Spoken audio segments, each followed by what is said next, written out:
Hi, this is David Unsworth, English editor of the Pan Am Post. Today we'll be speaking with Thomas Peters, CEO of uCampaign, which creates apps for political campaigns. Thomas has a BA in philosophy from Ave Maria University and an MA in bioethics and medical ethics from Sacred Heart Seminary.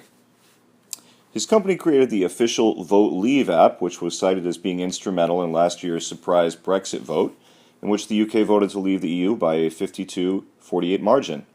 uCampaign also developed an app for Texas Senator Ted Cruz's victorious Iowa caucus campaign and helped Dominican Republic President Danilo Medellin win re-election by a wide margin. Thomas, thank you so much for being with us today. Pleasure to be with you, David. That's very interesting. Just out of curiosity, to begin with, how did you get in touch with Danilo? It's Danilo Medina, right? Medina, yes. So this was a fruit of our relationship with the software company Nation Builder, which is perhaps one of the largest software providers to campaigns around the world. And so through our relationship, the digital team for Danilo Medina's re-election campaign came to us and asked if we could adapt our technology to their race. And it was our first international campaign, and it proved to be a very good practice run for the work we're now doing around the world. So, to begin with here, what is so revolutionary about the apps that you develop for political campaigns? One thing that on your website, one thing that you talk a lot about is the concept of cultivating online communities. I've also noticed that this is really about motivating people. You work with something called action points. How do action points work, and how do they motivate people to participate in political campaigns? Well, what we're learning from smartphone consumption in general is that people love games. You look at global phenomenons like Pokemon Go. People love the engaging factor of trying to achieve something, and then the points and the badges kind of become a roadmap for what you're supposed to do. It gives you a direction. And so we use the same concept of gamification in our apps to incentivize people and help them to understand what's the next action we want them to take. And it's proven to be extremely popular. One of the things that we do, for instance, is the top badge that you've unlocked appears next to your name when you post on the app newsfeed. And so very quickly people can kind of figure out, oh, you're a top supporter. I'm going to listen to what you have to say because you clearly have a lot of community credit. It's a status symbol. It's a way to get credibility within a campaign infrastructure. It's a way to know who's who in the campaign, who has really pounded the pavement. Absolutely, and it's a way for a campaign to see that much more transparently than if they were just, for instance, using a website. So, we spend more and more of our time on our smartphones, and when we are on a smartphone, we spend 87% of that time in smartphone apps because apps are the most immersive experience. So that is sort of what uCampaign created, was an immersive smartphone experience for people who care about politics. Now, when we talk about the nuts and bolts of running a political campaign, fundraising, messaging, in something like the Iowa caucus, it's so localized. You can have precincts where you have 40 or 60 or 80 people, and then, of course, fundraising. Give us an idea of how the apps that you build specifically work with these various aspects of running a political campaign. Well, the Ted Cruz Iowa caucus is a really great example of kind of the interplay between big and small. So, on the big side, I think by the time of the Iowa caucuses in January of 2016, we had about 45,000 people on the official Ted Cruz app. And one of the breakthroughs that we created was the ability to match their phone address books to a voter file. And so we were able to tell 45,000 people around the country which of their friends and family in Iowa might still be undecided. And we asked them to reach out with a message saying, I can't vote in the Iowa caucuses because I'm not in Iowa, but I hope you choose Ted Cruz, and here's a reason why. And we sent about 3,500 of those texts and emails into people going into the Iowa caucuses, and Ted Cruz ended up winning by only 6,000 votes. So even in a massive race for a country as large as America, 6,000 votes can sway something. So that's Sure. kind of where we play on the margins. Sure, it was a real nail biter. Now, tell us about how you became involved in the Brexit campaign, and congratulations. I heard you recently signed a contract with the Tory party in the UK.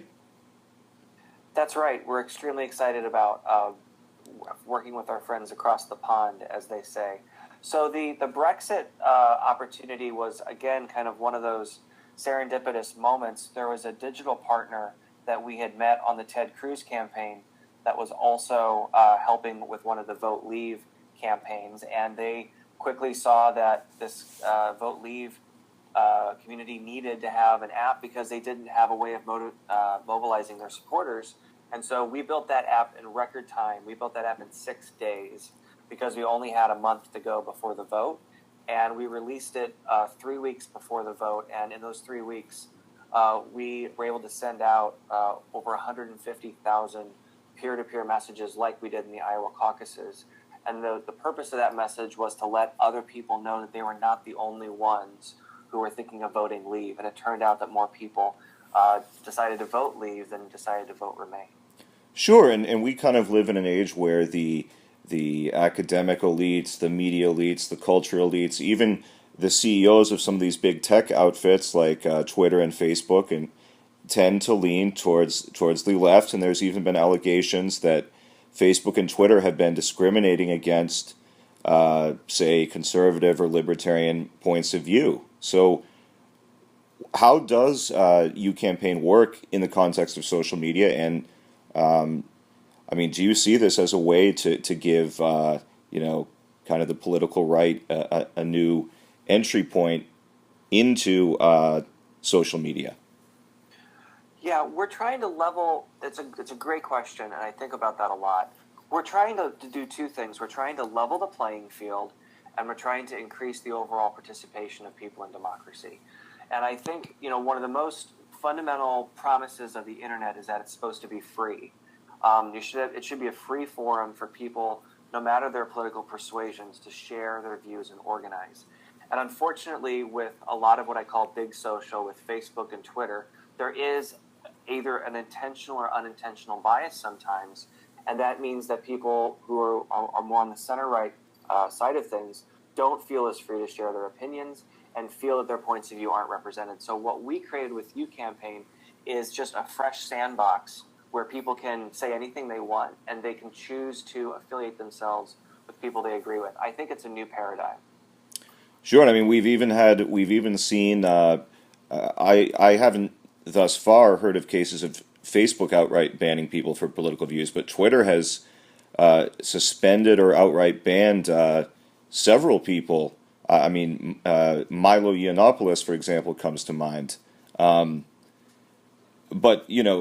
Mark Zuckerberg, to his credit, did take these allegations very seriously, and he said publicly, "We do not have a political perspective. We do not restrict the information that you see. We don't promote one point of political view over another."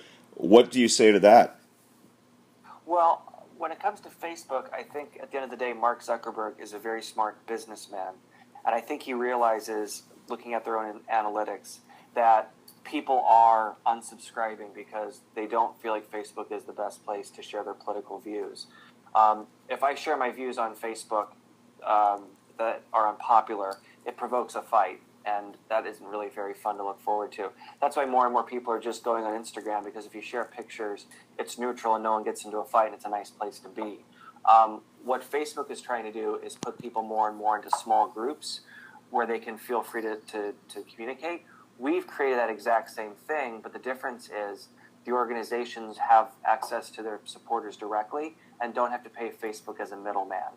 So I think Mark Zuckerberg is responding to both a PR issue and an internal issue about how people are unsubscribing from his platform. Yeah, that's a very good point. Now, you also, if I'm not mistaken, you also worked on the Trump Pence campaign. Is that correct? That's right. We built their official app. Tell us about that process, and were you? Is this the kind of thing where you're focusing more on swing states, or really is it kind of a nationwide effort? It was a nationwide effort. We focused particularly on the swing states. And one of the unique things that we built for that campaign was the ability to leverage a lot of their deep blue state support to talk to their friends and family who are in swing states. So, for instance, Donald Trump had a lot of support in New York, which no one believed I didn't believe, would actually vote for Trump. But the people in those states in New York could text and email their friends and family in Florida, which was a swing state, and we sent over 350,000 of those peer-to-peer messages. So that was our one of our biggest contributions. Also, we're really proud of the work we did for Trump because it was for a candidate that the media is not as in favor of. It didn't get as much press as the Clinton app, but we're very proud of our work, and we think we did more. Now, are you now is uCampaign something that is you're planning on expanding worldwide? Now, are you kind of politically agnostic when it comes to this, or is it more kind of a platform that you envision for center-right candidates? I envision uCampaign primarily as a platform that kind of serves the underrepresented side of the political spectrum. I think it's pretty exceptional that an organization as small as ours quickly gobbled up the market, and I think that's because there was a huge gap in the center-right worldwide for technology like this. So on that same thesis, we're now in 8 countries. That initial work we did in the UK and the Dominican Republic really opened a lot of doors. We're in Costa Rica right now. We're in France. There's we just finished up a campaign in Malta. So I think we found a model that works, and so I'd like to see it in as many hands as possible, because it's exciting to see people be more involved in their democracy than they would without our platform. And from a technical standpoint, tell us about you're based out of Washington, D.C., right? We are. We also have developers on the West Coast. And tell us about kind of the nuts and bolts of putting an app like this together. So say I'm a political campaign, I'm running a Senate campaign, I call you up. How long does it take to develop the app? And one of the things that you really play up in your literature is how customizable this is. Tell us about how campaigns and candidates can customize the app to best suit their needs. Sure. Well, this is a chance for me to take credit for all the hard work of my development team. They've created an incredibly flexible platform that lets us develop an app, as in the case of the UK, in under a week if necessary. And then there are hundreds of flags and switches in the back end to customize the app, particularly to whatever campaign needs you have. So if you're an international campaign in the EU, we have services that make sure your data for your citizens doesn't leave the country. We have multilingual support. We have audio-visual video embed support. We have a lot of geographical customizations. So the deal we have with our clients is we don't touch their data. We don't talk to their supporters. Those are completely the clients. But what we do is share the best ideas, and any custom work we develop, we put into the next app. So basically, every client gets the best ideas of 40 campaigns that came before them. So in the nature of political campaigns, this is something that we're going to be seeing more and more. Say if it's something we haven't seen up till now, but it makes perfect sense. If you're involved in a campaign, you should download that campaign's app, and that way you can blast your supporters. We're having a meeting at XYZ location at this time, or I just took this video of this candidate's speech that really moved me. I want to share it with everyone who has the app, or here's a great write-up in our local newspaper about why candidate XYZ is the best fit for our state. This is revolutionary.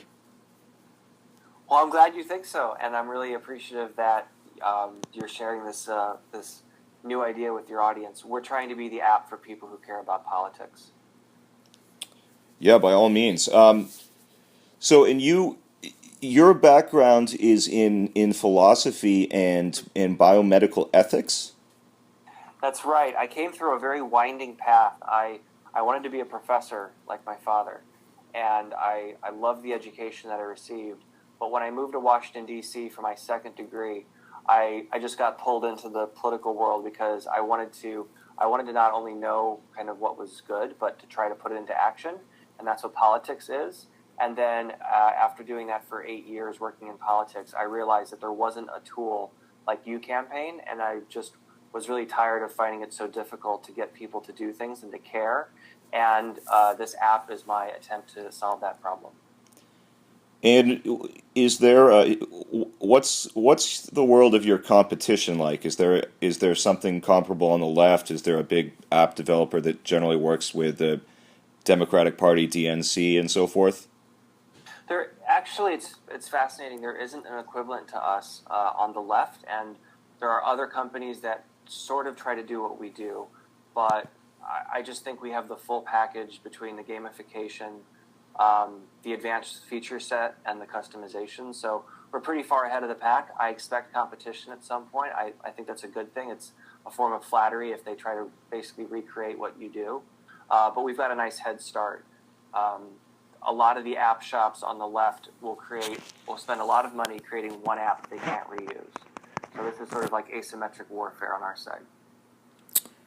We've been speaking with Thomas Peters, the CEO of uCampaign, which develops smartphone applications for political campaigns worldwide. Thomas, thank you so much for being with us today. David, thank you. Really appreciate it. It's been a pleasure. Take care.